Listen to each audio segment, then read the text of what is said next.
You probably don't think twice about insuring your car, home, and other valuables. So, why not insure your paycheck? Back and neck pain, heart disease, mental illness, childbirth. These are all common conditions that can keep you from being able to work. Disability insurance, which we call income protection benefits, can help replace part of your income while you recover. How you use the benefits is up to you.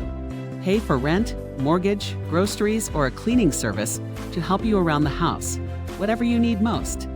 More than income protection, you'll have access to built-in services to support your recovery, including confidential support for emotional, legal, and financial issues, and access to benefit specialists and nurses who can provide administrative and clinical support to address medical care and claims concerns.